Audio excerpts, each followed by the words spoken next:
د قدر کولو لارې چارې یو داسې لاس لپاره مرسته وکړئ چې دوی ته مهم وي. یو داسې ځای څخه لیدنه وکړئ چې دوی ته ځانګړی وي. یوازې د دوی لپاره د یادونې ورځ ولرئ او دوی ټول تاریخ او کیسې یاد وساتئ. نورو ته ورشئ څوک چې هغه سړی هم پیژني چې تاسو یې درناوی کوئ. په خپل ژوند کې یو د معنا لرونکي یا ارزښت لرونکي لاسته راوړنې په لور کار وکړئ. اعتراف وکړئ چې د دوی یوه برخه ستاسو په ژوند کې ژوند کوي، ځکه چې د تاثیر لاندې احترام وکړه چې احترام دې وشي. ژور خفګان. ژور خفګان یوه مزاجي ناروغي ده چې د خفګان د کار او فعالیت سره د بې علاقګۍ او د ژوند څخه د لذت نه اخیستلو او ډېرې ستړیا سره ملګري وي. د دې ناروغۍ شروع او دوام په مختلفو ډولونو کیدای شي. ډیپریشن کیدای شي چې د فتن په څو ورځو یا هفتو او یا په تدریجي ډول منځته راشي. کیدای شي چې په ژوند کې یو ځل پیښ شي، کیدای شي څو دورې تکرار شي او کیدای شي چې څو میاشتې او یا هم ټول عمر دوام وکړي. ډیپریشن یوه عامه او خطرناکه ناروغي ده چې د ټولو انسانانو تقریبا 20% په خپل ژوند کې د لنډ یا اوږد وخت لپاره یو ځل پرې اخته کیږي. دا ناروغي د انسان مزاج، صحت، فکر، خوب، خوراک، روزګار، کورنۍ او ټولنیز ژوند او د ژوند څخه خوند او لذت اخیستل خراب او متاثره کوي. خفګان د شخصیت د کمزورۍ نښه نه ده، بلکې د ونستون چرچل په شان هوښیارو او لوی شخصیتونو هم ډیپریشن درلود. چرچل ډیپریشن د تور سپي سره تشبیه کړې ده.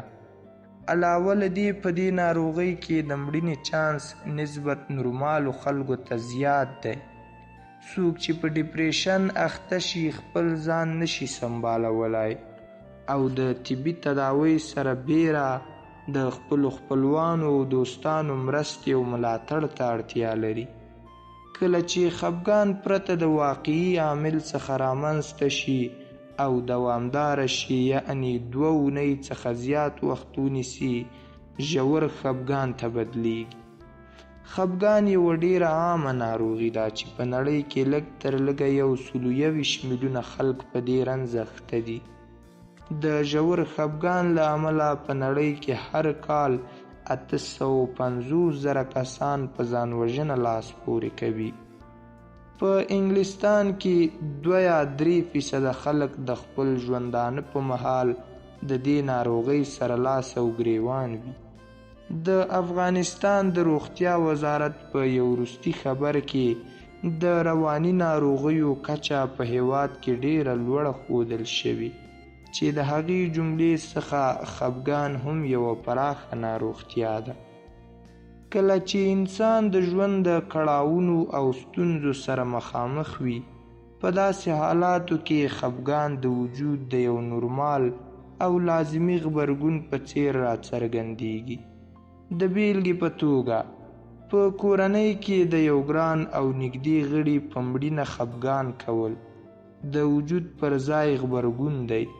ځینې وختونه خلک هسې لږ خپه او زړه تنګي وي د کوم چا سره د شخړې او یا هم د نورو ورځنیو ستونزو له امله. د مخامختیا په سبب د لنډې مودې لپاره د خفګان سره مخامخ کیږي.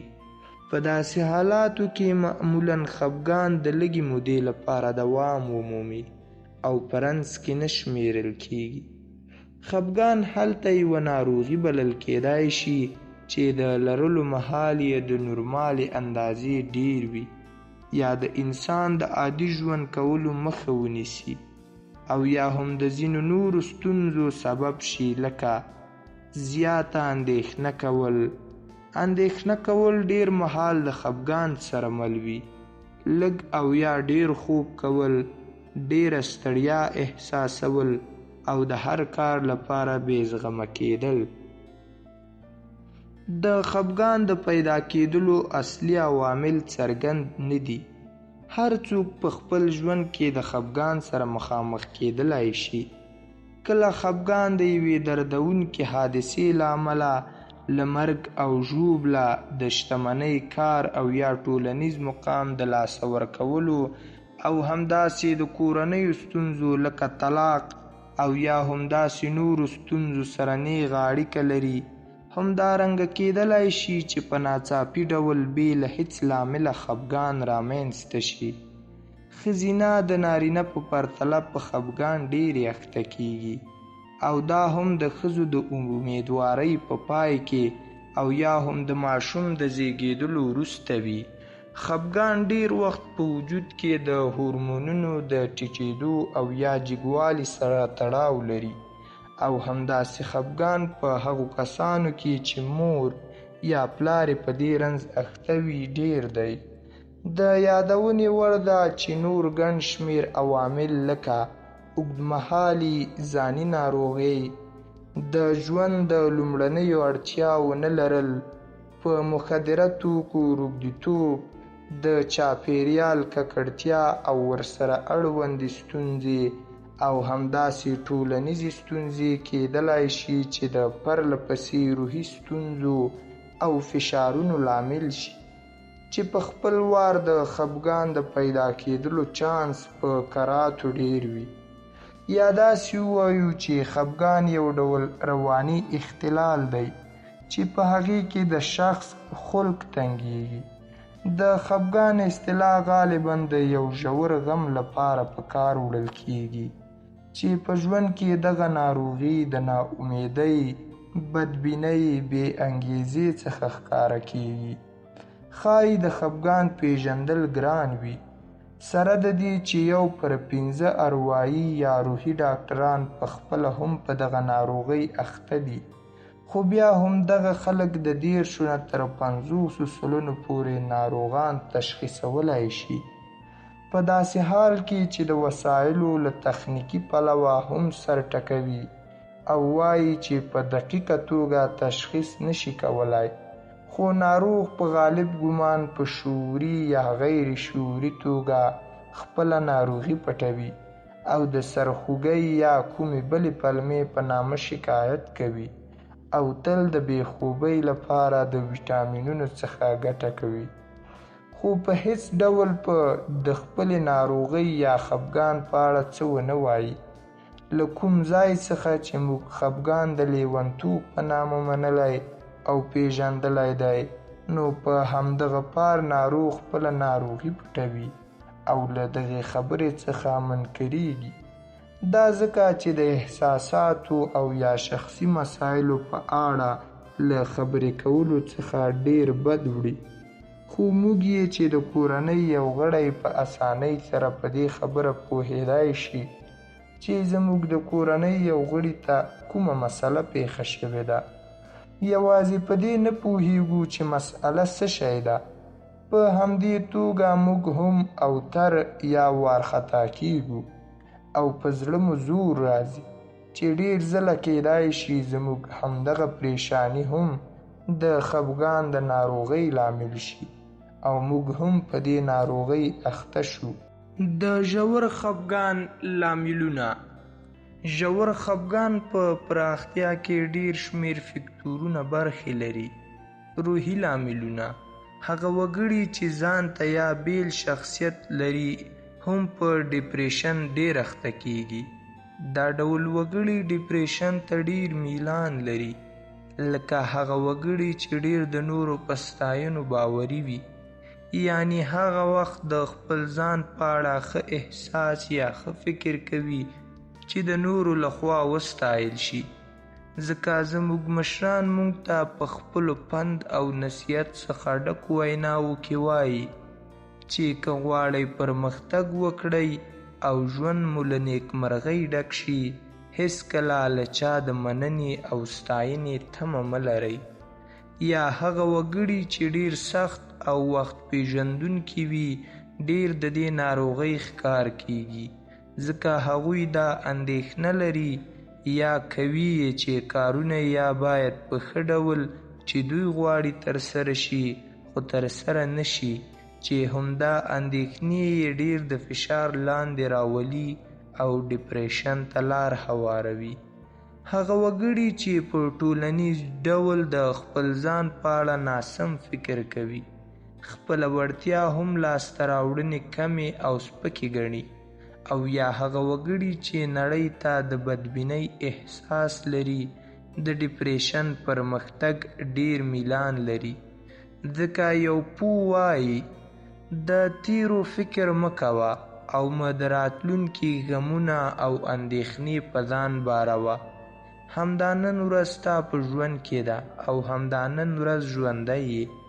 ځان ویښ کړه او په ناوړه اندېښنو او فکرونو ځان مه بربادوه، ځکه ناوړه فکرونه او اندېښنې تا له وخته زړوي او د خفګان په ناروغۍ دې اخته کوي، او ځینې روحي لاملونه لکه ګناهونه، منفي فکرونه، ناهیلۍ، لوړ خیالونه، کبر او غرور او داسې نور.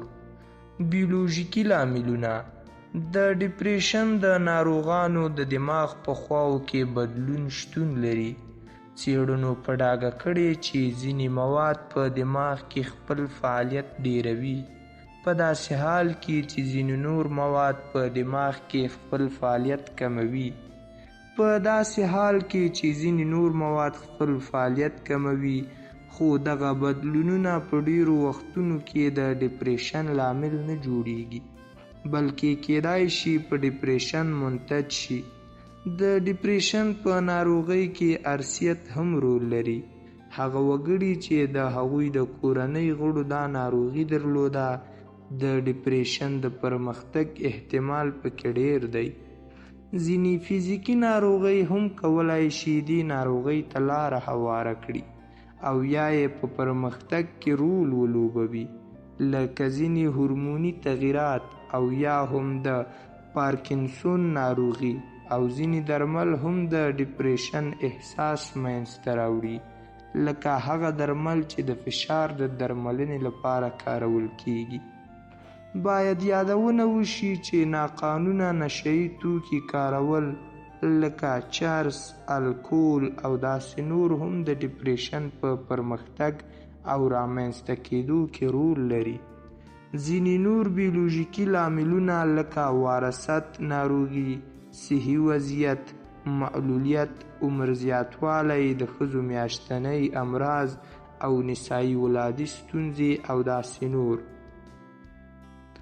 ټولنیز لاملونه: د ډپریشن ناروغي د ژوند په بېلابېلو پړاوونو کې ګړندی کیږي، لکه یو څوک چې داسې یو ځای ته کډه شي چې د هغه ځای د چاپیریال او وګړو سره ناشنا او نابلده وي، او یا څوک خپله دنده له لاسه ورکړي، یعنی څوک یې اقتصادي ستونزو، بې اولادۍ او نورو سره لاس او ګریوان وي، او یا د کورنیو شخړو او جنجالونو له امله، لکه د چا ښځه خوښه نه وي او د چا میړه خوښ نه وي، یا د هیواد د تراژیدۍ او غمناک ماحول لکه زموږ په ګران هیواد افغانستان کې چې دا ټولې ستونزې او لاملونه د ډپریشن په ناروغۍ کې رول لري.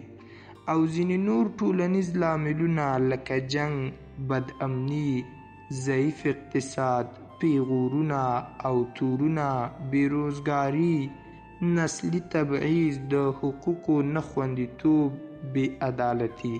د ژور خفګان ډولونه: ژور خفګان ګڼ او متفاوت ډولونه لري چې له یو بل سره لږ او ډیر توپیر لري. د نړۍ په هر فرد کې د لیدلو امکان شته.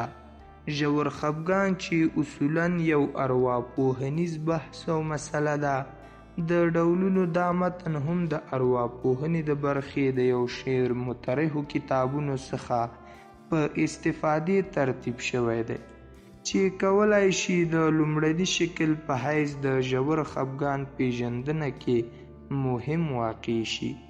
لومړی، ژور خفګان ډیر کارودونکي خفګان بلل کیږي. دا خفګان د انسانانو ترمنځ پر هر قشر کې په بیلابیلو ډولونو تر سترګو کیږي. هغه کسان چې دا خفګان لري معمولاً غمجن وي، له هغو کارونو څخه چې مخکې یې ترې خوند اخیست په دې وخت کې خوند نشي ترې اخیستلی، او یا دا دواړه حالتونه یو ځای تجربه کوي. د بدن او روان له حیرانوونکو بدلونونو لکه خوب نه درلودل، ناپامي او تمرکز کې ستونزه، لږ اشتها، چې دا ټولې نښې له درد او رنځ سره یو ځای وي اخته کیږي. دوهم، عادتي خفګان.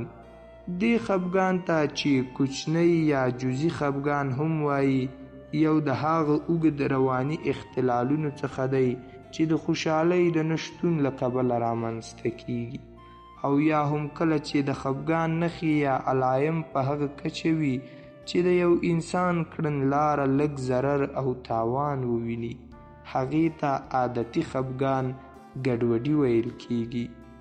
دریم، نه توپیر کیدونکی خفګان. په دغه خفګان اخته کسان په سخت خفګان اخته وي. دغه خفګان ځانګړنو ته د خپل عادت هم وایي چې کم تر کمه هر ساعت د ورځې بیا لږ تر لږه 2 کاله دوام لري.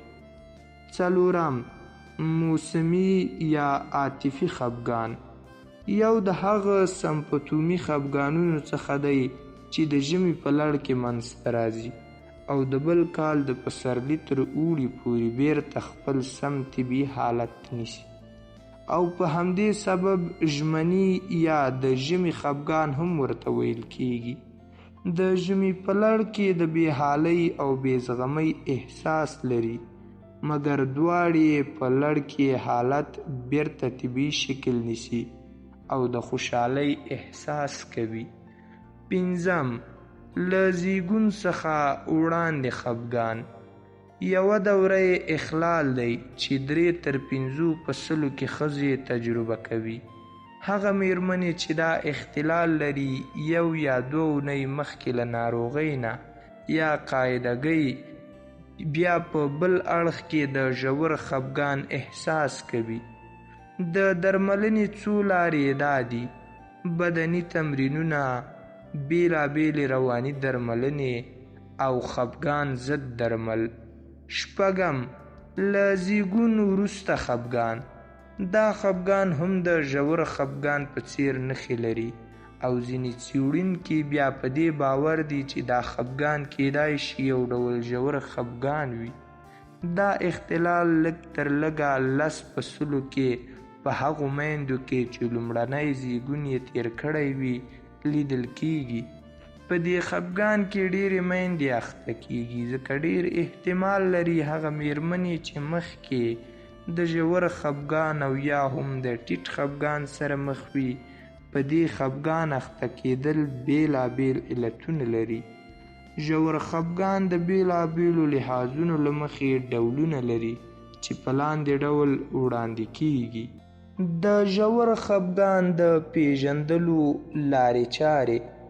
خفګان په 3 مختلفو ډولونو کې لیدل کیږي: د یو کس د احساساتو یا ولولو په وسیله، د یو کس د افکارو په وسیله، او د بل کس د بدني ستونزو په وسیله. لومړی، احساسات یا ولولې. خفه کسان همیشه د غمجن احساس کوي او هغه څیزونو ته چې پخوا عادت درلود میلان نه لري، لکه سیلونه او ودونو ته تګ او راتلونکي ته امید نه لرل. همدارنګه د بیچارګۍ، بېکسۍ او بې اهمیتۍ احساس لري او بې له ښکاره دلیله ژاړي. فکرونه. خفه کسان د ګناه احساس کوي، د خپل ځان په اړه منفي فکر کوي، فکري تمرکز یې کموي او حافظه یې زیانمنه کیږي، لکه د مړینې په اړه فکر کوي او کله د ځان وژنې کوشش کوي. د بدن له نظره، خفه کسان تنبل او غلی وي او کله د یرغل حالت اختیاروي، همیشه د سستیا حالت لري او ځان بې انرژۍ او بې قوته احساسوي. کیدای شي د ویده کېدو ستونزې هم ولري. د خفه کسانو د خوړو طریقه هم فرق لري. کله ډیر زیات خوراک کوي او کله ډیر کم خوراک کوي چې په نتیجه کې یا ډیر چاغیږي یا ډنګریږي. همدارنګه د بدني عارضو لکه د بدن درد یا د سر درد څخه شکایت کوي. د بریالي شخص عادتونه. د بریالیو او غښتلو اشخاصو په اړه ډول ډول کتابونه، رسالې او مقالې لیکل شوي دي او په همدې اړه زیات شمیر سیمینارونه او ورکشاپونه په لار اچول شوي. ویډیوګانې او غږیز کلیپونه پرې ثبت شوي او لا هم په دې برخه کې د مختلفو لیکوالانو او ژباړونکو له لوري د نړۍ په ګوټ ګوټ کې لیکنې کیږي. هر سړی دا غوښتنه او هیله لري چې د بریالیو اشخاصو په څیر واوسي او د هغوی په لاره ګامونه پورته کړي ترڅو په آینده کې یو بریالی شخص واوسي. په هر صورت په دې لنډه لیکنه کې به له تاسو سره بریالیو او هوښیارو کسانو او د هغو د کړنو او عادتونو په اړه لنډ معلومات شریک کړو. بریمن کسان خپل عاید ته په کتو مصرف کوي. غښتلي او بریالي کسان هیڅکله او په هیڅ صورت کې د چا خبره نه ردوي، استثنا لري. بریالي اشخاص هر کار ته په ټاکلي وخت حاضریږي، یعنی وخت ته پابند دي. بریمن کسان په چورلټ ډول غوسه نه کوي، ځکه دوی په دې پوهیږي چې غوسه د انسان ژوند ته ستره ګواښ دی. دوی د خپلو اونیزو میاشتنیو کارونو لپاره برنامه او پلان لري. بریالي کسان په هیڅ صورت د منفي کسانو، منفي ځایونو او منفي کارونو سره اړیکه نه ساتي. د عصر مروجه ژوند د ژبو په زده کولو کې تر بل هر چا هڅانده وي. غښتلي او بریالي اشخاص دوزړي او بې جرأته نه دي. دوی تل په خپلو کړنو کې ځیرکتیا او دقت کوي، په خپل ځان باور لري، تل د هغه شیانو په اړه فکر کوي چې مینه ورسره لري. هیڅکله د خپلې لټۍ لپاره نعمانه او منطق نه راوړي. له وخت څخه په ښه او مناسب ډول کار اخلي. د نن ورځې کار سبا ته نه پرېږدي. د ټولو پر وړاندې په مسکا سره کړه وړه کوي. خپلې موخې یا اهداف نه هیروي. د یاداښت کتابچه لري او عمل پرې کوي. مور، پلار او د ټولې کورنۍ په خوشحالولو کې هڅاند وي. خبرې لږې کوي خو عمل یې ډیر وي. د خپل هر کار لپاره ضرب الاجل ټاکي. ورزش ته وخت ځانګړی کوي. کله چې د چا سره خبرې کوي نو د هغه سترګو خولې ته ځیر وي. د هرې ماتې څخه درس اخلي، یعنی د خپلې ماتې لاملونه پیدا کوي. تل یې پر شونډو مسکا وي. د ورختایۍ په نامه څه نه پیژني. ویره څنګه وژلی شو؟ دا باید موږ ټول ومنو چې ویره شته. کله چې منفي خیالونه موجود وي نو طبعا چې ویره به هم وي، ځکه ویره د منفي فکرونو زیږنده ده. کله چې موږ او تاسو ورځنیو کارونو په کول اقدام کوو، د کارونو له پیل کېدلو مخکې یو ډول ویره را پیدا کیږي چې دا ویره د پرمختګ لومړی دښمن دی. که دا ویره د کار له پیل کېدو او مخکې نه بنده نشي، هیڅکله به خپلو کارونو کې بریالي نشو. په پیل کې دا پر اختلار را پیدا کوي چې ویره څنګه وژلی شو. ډیربرډ شوارنز خپل لوی فکر جادو کتاب کې لیکلي.